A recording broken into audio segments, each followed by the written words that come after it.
Tunísia, dezembro de 2010. Um vendedor ambulante pôs fogo no próprio corpo e morreu em protesto contra a cobrança de propina pela polícia. O povo se rebelou e foi para as ruas em amplos protestos no país. O movimento acendeu um barril de pólvora que explodiu em movimentos populares por outros países do Oriente Médio e Norte da África. Se alastrou pela Líbia, Egito, Argélia, Síria, Bahrein, Marrocos, Iêmen, Jordânia e Omã em passeatas, greves, comícios, prisões, enfrentamentos com a polícia e até guerras civis. Uma onda de revoltas que ficou conhecida como Primavera Árabe, numa alusão à Primavera de Praga, onde movimentos populares obrigaram o governo comunista da antiga Tchecoslováquia a fazer reformas políticas, econômicas e sociais na década de 60. A Primavera Árabe foi a primeira grande onda de protestos democráticos do mundo árabe no século XXI, causada por problemas latentes em vários países, como desemprego, falta de oportunidade para as gerações mais jovens, repressão política, regimes ditatoriais e a concentração de poder e riqueza nas mãos de poucos.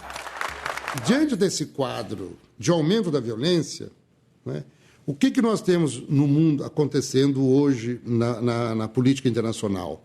Ao contrário do passado, em que as guerras eram guerras entre nações, entre países, entre exércitos formais, como foi a Segunda Guerra, a Guerra do Vietnã, etc., hoje, sobretudo nos anos 2000 para cá, a maior parte dos casos de violência internacional elas estão ocorrendo dentro dos países. São guerras civis.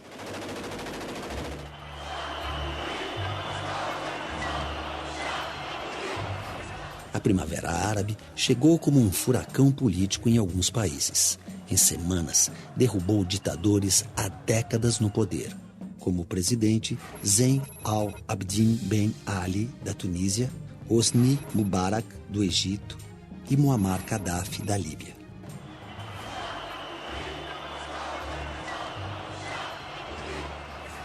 Inspirados nos resultados das manifestações na Tunísia, povos de outros países também começaram a se rebelar para derrubar governos.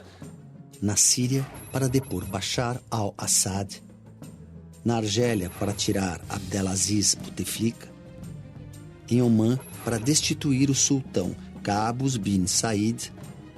No Iêmen, contra Ali Abdullah Saleh. Na Jordânia e Bahrein, para destronar os reis Abdullah II e Hamad bin Isa al-Khalifa.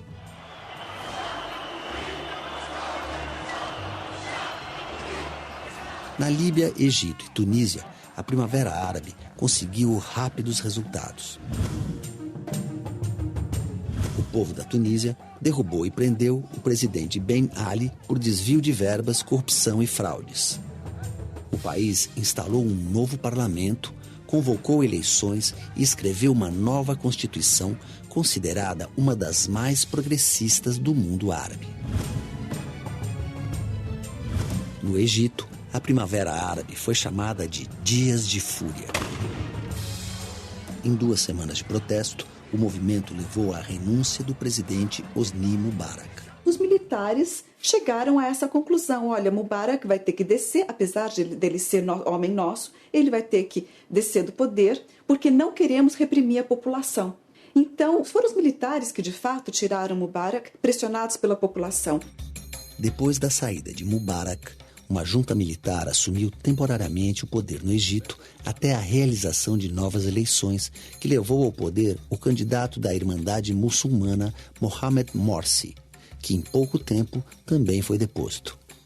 Mohamed Morsi, ele começou a centralizar poderes nas suas mãos. Além disso, aprovou uma constituição que era bastante mais islamizada do que a que existia antes, ou seja, uma tentativa de controlar costumes maior do que havia antes. As primeiras medidas do Morsi demonstram o quê? Demonstram uma clara guinada da Irmandade em direção a um radicalismo islâmico. E é isso que assusta tanto os setores conservadores e secularizados da população, da sociedade egípcia, quanto o mundo ocidental, que vê nisso um risco de uma espécie de uma islamização do Egito perigosa para o projeto de aproximação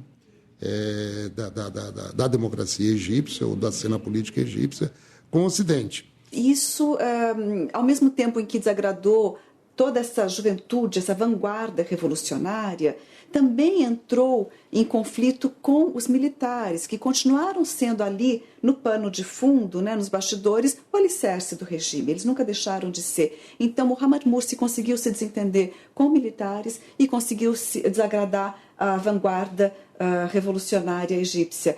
Isso levou finalmente à sua deposição. Este ponto é um ponto muito importante para entender o porquê da perda de apoio popular para a Irmandade, né? E que a levou à radicalização, e com a radicalização, nesse enfrentamento, um grupo que foi tornado um grupo terrorista, pura e simplesmente, proscrito. Com a saída de Morsi, o Marechal Abdel Fattah al-Sisi foi eleito novo presidente do Egito e os militares voltam ao poder no país. Essa mesma instituição deu um golpe branco, né, e retomou o poder, mas não do modo como ele era exercido por Mubarak, numa ditadura, pura e simplesmente uma ditadura. Mas não vai implantar um regime democrático tal e qual nós conhecemos no mundo ocidental, uma democracia originalíssima egípcia, em que as Forças Armadas têm um poder político muito grande.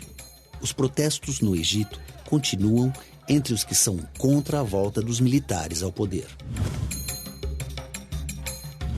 Na Líbia, a Primavera Árabe se transformou em guerra civil para trocar o governo de Muammar Gaddafi. Ele tinha um poder absoluto, não permitia qualquer tipo de oposição dentro do país, vinha historicamente reprimindo opositores políticos, colocando na cadeia, ou seja, não foi algo recente isso durante todo o seu regime, e tinha muito poder por causa da exploração do petróleo.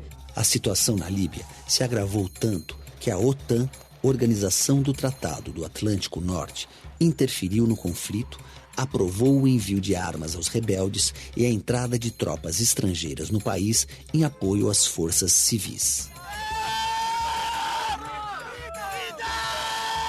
A intervenção militar externa na Líbia gerou protestos pelo mundo.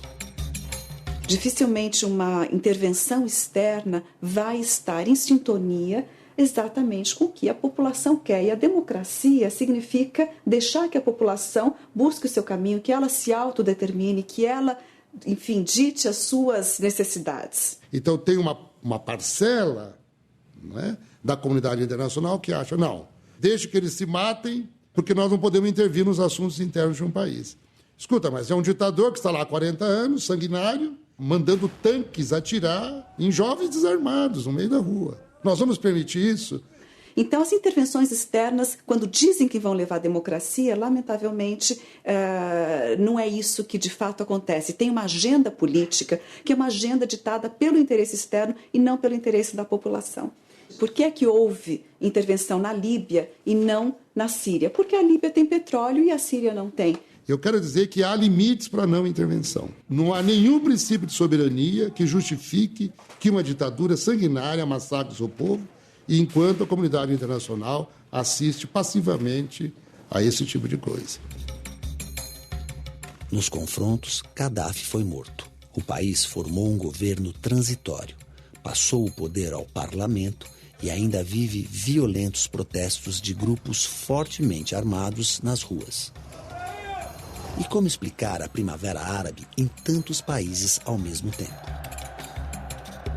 A chamada Primavera Árabe, ela não começou em 2011 e ela não terminou em 2013 ou 2014. Né? Porque todo o movimento social já existia antes, ele simplesmente irrompeu, ou seja, chegou na mídia, atingiu massas em 2011.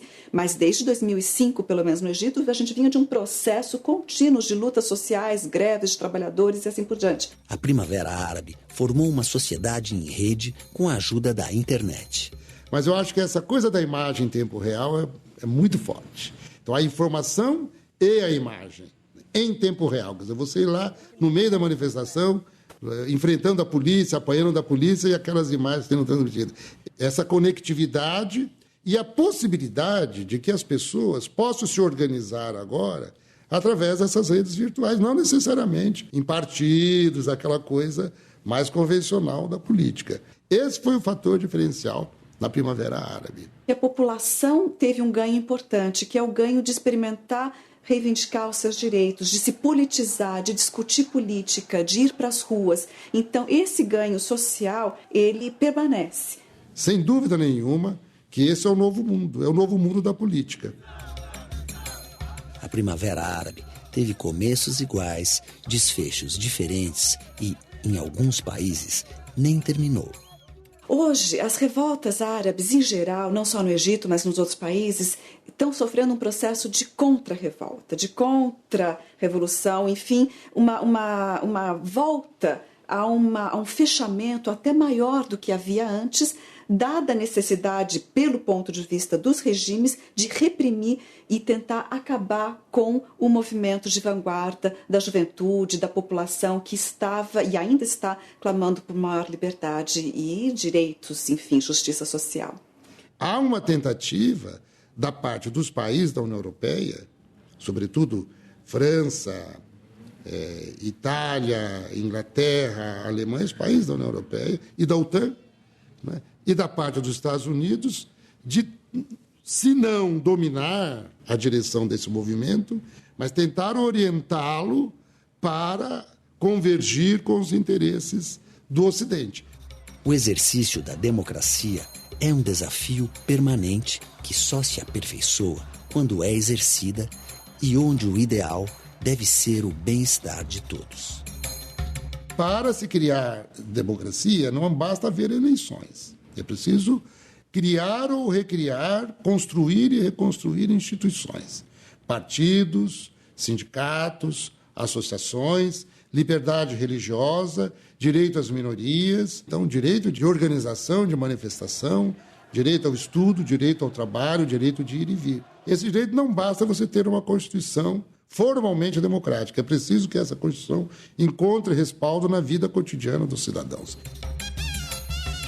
E como dizem os árabes, Inshallah, que assim seja.